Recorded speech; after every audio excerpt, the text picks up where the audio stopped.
Okay, hi everyone. I am here with Shereel Washington. Hi, Shereel. Hey, Mark. Thank you for having me. And we are coming to you through Mukunda Studio because we wanted to talk about this coming weekend and also really the following weekend. But let's focus on this coming weekend. Shereel's doing a two-part workshop series. This Saturday is going to be the class that is a Qigong class. And then I'll just quickly say the second week on the 18th, Saturday the 18th, that'll be a DIY herbalism class or workshop. Yes. And you'll actually get to make, which I can't wait for that.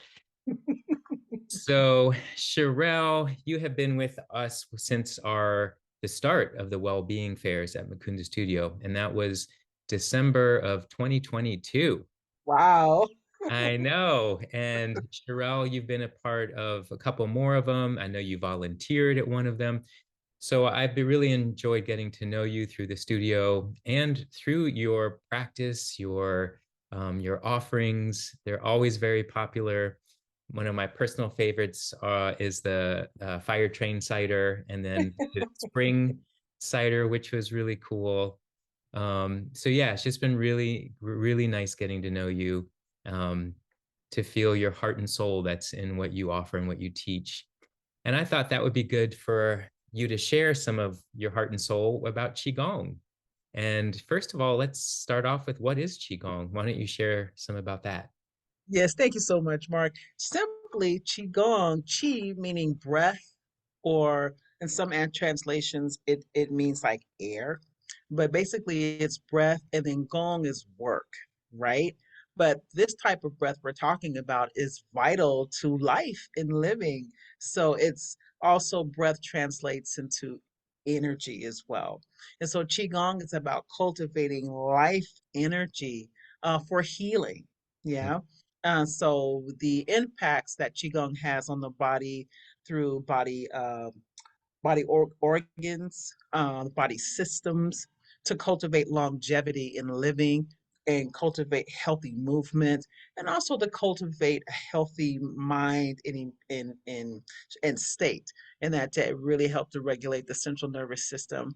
And you do this through really effective and simple exercises. And in some Qigong practices, they have set forms like the Baduan Jin or like the eight silk brocades. You know, those are some of the common ones that most people learn in learning Qigong. But Qigong is more than just forms. Those forms are built on the principles of just cultivating health and wellness and vitality through your breath, through observation, and through also the other seven principles of Qigong as well, which is very akin to yoga.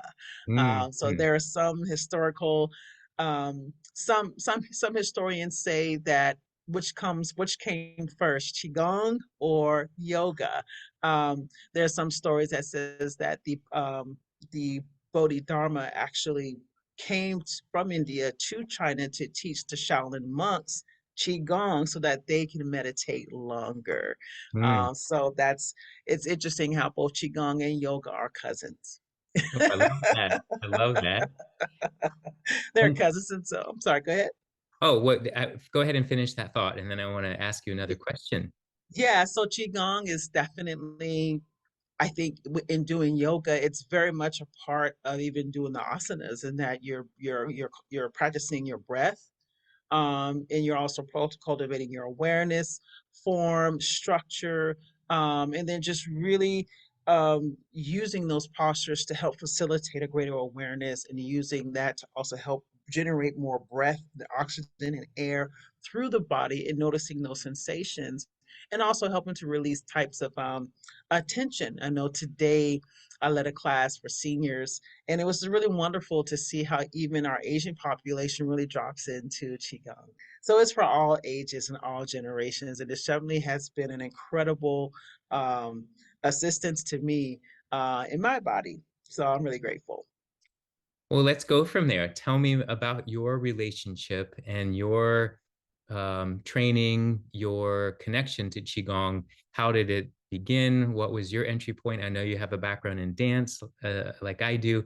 We share some of those similar things. So yeah, share your connection and maybe your practice and all that. Yeah, so my connection through Qigong came through my continual training in Shaolin Kung Fu. And my Shaolin Kung Fu teacher is Master Sheldon Callahan, who teaches over at the Deep Root Center for Spiritual Studies in Oakland. Now, when I began my martial arts journey, actually back in 2011, Qigong and breath, all that was really not a part of my practice. Actually, I didn't really know what to think of it because I didn't think it was something that I could access or that I can access. But when I became a student of Master Sheldon, he was the first one who really taught me about the simplicity of simply understanding what Qigong is and that, or what meditation is rather. And one of the things I asked him, I says, well, what is meditation? He said, just simply to think about thinking. And Hmm. so he really brought it in a very simple way. And then I really gravitated to it because at that point in my life when I joined, I was going through some really strong health shifts. And so Qigong was just really impactful in helping me to unwind, helping me to calm and helping me to really deal with how I was handling stress, Hmm. and then also helping me to heal because that was this was right before I think 2018. This was right before kind of COVID popped around, and so qigong was really helpful to helping me to regulate not only my central nervous system but also my musculoskeletal physical health. And so from that, I began to just begin to practice what I remembered in class, and then over the years now, through continual training at my school with Master Sheldon, it he gave me the opportunity to teach what we call the strength and flexibility component, because we have it kind of broken up in three parts. We have forms and patterns, and energetics, and then strength and flexibility. So what I mostly teach is strength and flexibility, and that also allows me to just anchor myself in how to apply the qigong principles to just having to improve overall mobility and function. And so that's a practice that I do on my own, in addition to also teaching at the school, and then now being able to teach in other parts of the community. So Qigong is definitely something I really lean heavily upon, and I do it almost every day, sometimes 2, 3 times a day, just to help keep my system regulated. So it's very much an integral part of just my movement being. So that's how I became a practitioner of Qigong, and I'm hoping to be able to practice the full spectrum of it in our certification program that we have over at the school. But right now, I just teach the strength and flexibility component, which is very substantial. And is that something that you'll be sharing this coming Saturday? What can we expect in our class that's this Saturday? And that's at 2 o'clock, right? Two Yes, thirty. to the 3:30. Yeah. And so basically in that class, when you arrive, we'll have a landing exercise where we'll just ground and just root ourselves in the present moment through just awareness and just noticing our state. And then from there, we'll start with body drumming, we'll start with body slapping, we'll start with bouncing and shaking just to really stimulate our lymphatic system, to break up stagnation, to break up lactic acid. And then we'll get into what we call a commencement breathing, where we'll do some formalized breath work and arm work to help really integrate the awareness and the breath and movement. And then from there, we'll go on and continue to do small and easy to learn exercises. And we may have time to get in a small form like Golden Archer, or we might do our, fall off the log, just some simple things to help anchor in those principles through breathing and slapping and pounding, just to see how those things kind of how they relate, to in terms of movement, and then noticing how you feel after all that. We may do some things on the ground as well. And would you consider, you were saying earlier, really anyone can practice this. And so even if you don't have any background in Qigong or yoga or movement, is this going to feel um, overwhelming, too much to learn, or do you feel like it is easy for someone who hasn't done any of those?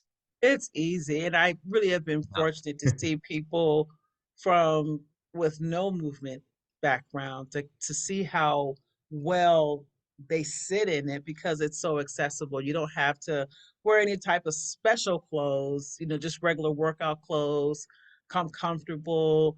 Um, we don't really get into like heavy laden vocabulary per se, just really easy concepts and really principles. And I like to use that word because these principles, once you understand and see them applied, you'll see how they relate in general to just movement in life in general. Mm. So no, this workshop is really for the novice all the way up to the most experienced. And I think probably for the one who has more experience with qigong or qigong like practices, it's an opportunity to just kind of get a little bit more granular and to go back and get in touch with the basics and just to get in touch with the maybe some of the smaller details that gets kind of overlooked as you become more advanced.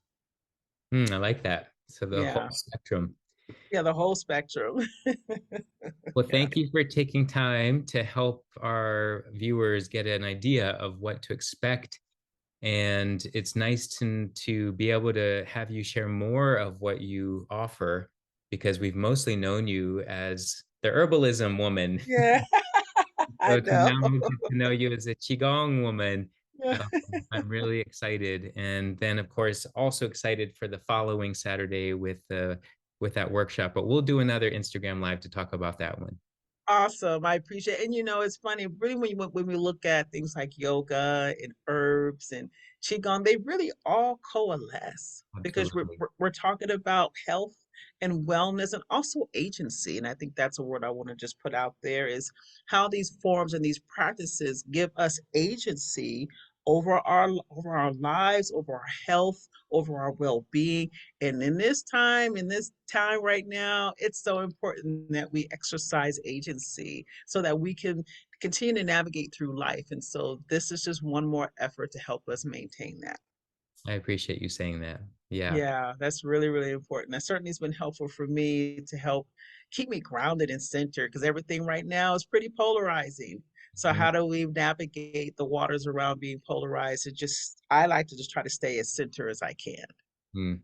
That does have a practical application because I think that's Mhm, what maybe many people are seeking is how can this be something that is useful to me? How it's mhm, not just like I'm adding one more thing on my list of to-dos, but that this actually has the benefit of supporting us with all of our to-dos and to be mhm, and and I do feel like it can be done in a small number of minutes or you can have a larger practice. So I'm excited that you'll get to share this and people will get to learn more about it and we'll see how it goes. We've talked about maybe something more on a regular basis at yes, Mukunda we Studio. have. Yes, we We'll just have. see how this goes and I Yep. hope people really do come and explore this because this is a very powerful offering. I know I've enjoyed it when I've practiced in the past, and I think this is a wonderful thing to bring to our space. So thank you for making time today, You're Sherelle. welcome. Thank you for having me. I'm looking forward to bringing this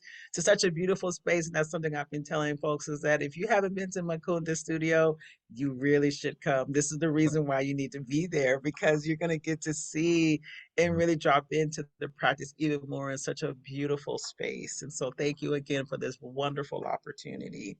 Absolutely. All Thank right. you I'll so see you, much. see you Saturday. Okay. All right. See you soon. Okay. Bye bye.